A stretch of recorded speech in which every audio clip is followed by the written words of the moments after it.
Maxine Waters somehow just hit a new low. 10 and 20 million immigrants Can you took shut up the up? housing of working Americans, and can you maintain some level of dignity? Gentlelady's time has expired. During a House hearing, Maxine couldn't handle Bessent correcting her half-truths. And it was so brutal that she eventually started picking a fight with the chairman himself. And today, we're telling you all about it. By the way, we just rebranded the channel so it helps with the algorithm and better reflects our mission. But don't worry, the content you know is staying exactly the same. So hit the subscribe button and welcome to the Red, White, and Rational. As a former hedge fund manager in 2004, and I don't want you to go into any long details about this, but did you write a letter to investors raising concerns about the impact of tariffs, writing that, quote, tariffs are inflationary? Did you say that at that time, yes or no? No. We have a New York Times article that, agrees that you said New York that. Times. Then last summer, when you testified before a Senate committee, you said, and I quote, there is no inflation. Tariffs are not being passed on to consumers. You were quite definitive and even claimed that critics had, quote, tariff derangement syndrome. Well, those comments are at odds with the statement you made to investors that tariffs are inflationary. Again, I want to be clear, so just let me ask you, are tariffs inflationary, yes or no? According to the San Francisco Federal Reserve, with 150 years of data, yes or no? Tariffs do not cause inflation.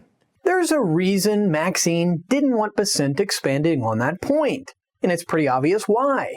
She took one isolated quote, ripped it completely out of context, and tried presenting it as a contradiction with the goal of trapping Scott.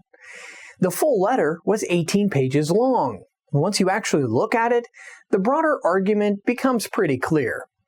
Bessent was explaining to his investors that the common narrative around tariffs was being misunderstood, and Trump's strategy wasn't about blanket tariffs across the board, but about using them as leverage while prioritizing a weaker dollar and a manufacturing-first strategy. That context kind of changes everything. Obviously, Maxine wasn't here for that, and she kept going with her half-truths. You told Fox News that the government was going to reduce tariffs on goods like coffee and bananas, and that doing so would, quote, bring the prices down very quickly. Mr. Secretary, why was that announcement even necessary?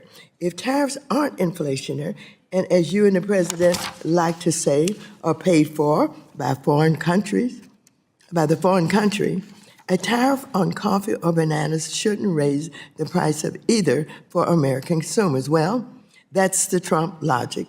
One clear reason that the housing crisis has grown worse is that you and the rest of the Trump administration levied tariffs on housing production goods like lumber and steel, as well as appliances. These tariffs will result in reclaiming my time. You don't get to talk. Lumber is at a 5-year low, Congresswoman. Reclaiming my time.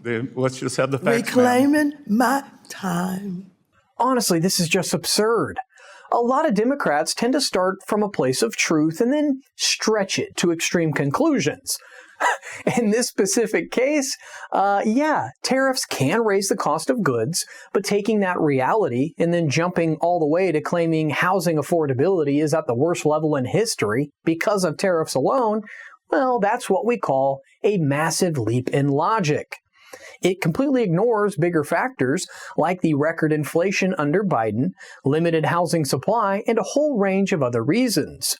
On top of that, many of the green energy policies Democrats pushed help worsen this issue in the first place. Yet, Maxine somehow glossed over all of that and pinned everything on the current administration. Give me a break. But she kept pushing, even asking Bessent a question, then interrupting quickly, and eventually got into a fight with the chairman himself. But before we get to that, we have a quick word from today's sponsor. A few weeks ago, we covered Saga Metals, trading as SAGMF in the US and Saga in Canada, a company we followed closely on this channel. But we're revisiting this story sooner than we expected, because in very short time, it looks like they've hit another home run. What they've accomplished in under 6 months has pretty much changed the scale of this company. Less than 48 hours ago, Saga announced a 100% drill success rate across all 57 drill holes, achieving it ahead of schedule. But that's only part of the story. They also secured $10 million through a financing round dedicated entirely to drilling, adding major capital to an already aggressive program. They also secured a strategic titanium acquisition from under Rio Tinto. They are the mining giant worth over $100 billion. That was in the same district as the world's largest titanium mine. On top of that, the Wolverine project expanded their footprint even further in one of the most significant mineral corridors in the region. So why is this happening so fast? It's pretty simple. Titanium and critical minerals are now central to national security. With Project Vault, executive orders, and billions in federal backing, Washington is pushing to secure domestic supply chains. Plus, the State Department ministerial is bringing together 55 foreign ministers focused directly on critical minerals. Saga is positioning itself directly where policy, capital, and defense demand are converging. And so far, they've over-delivered in the first half of 2026. So, if you want to learn more about this story, check out the link in the description. Now back to the video.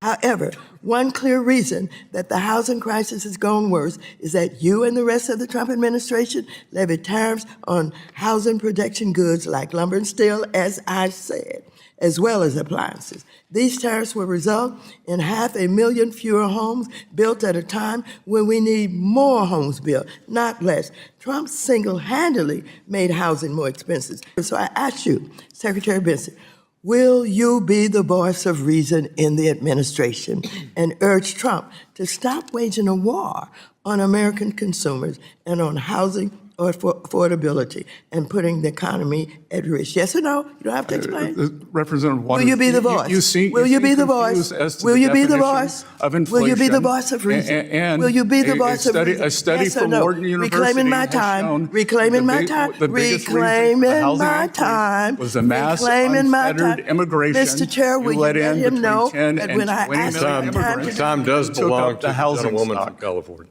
10 and 20 million immigrants Can you took shut up the him housing stock of working Americans, and can you maintain some level of dignity? Gentlelady's time has expired. No, my time has not expired. Your time has expired. And the gentleman... The gentleman took up my time. I think you should recognize that, Mr. Chair. The gentlewoman's He took time up has my expired. Scott probably spoke for maybe 30 seconds out of her full 5 minutes, and I think it's safe to say nothing of value was lost there. Maxine spent most of her time making wild claims, asking drawn-out questions, then demanding Bessent answer with a simple yes or no, even though she clearly knew those weren't yes or no questions. That alone tells you that this was never about getting real answers. It really never is, and it probably was pre-planned from the start to turn the whole thing into political theater for the cameras. But once Maxine finally wrapped up her back and forth with the chairman, the next speaker gave Bessent time to respond, and he completely dismantled her claims in less than a minute. Just take a look. I want my time back. The gentleman from Michigan is recognized. I grant briefly anything that you feel you need to address. I believe the ranking member does not understand the definition of generalized inflation versus one-time price increases. I would also note that housing, especially for working Americans, a Wharton study has shown that the mass unfettered immigration, adding 10 to 20 million new people demanding housing, Congresswoman, is what caused a great deal of housing inflation for working Americans. So you and the Biden administration should be ashamed. Which is also why we are seeing rents. There was just a recent media story on this. Rents are going down partially because of that enforcement. So Mr. Secretary.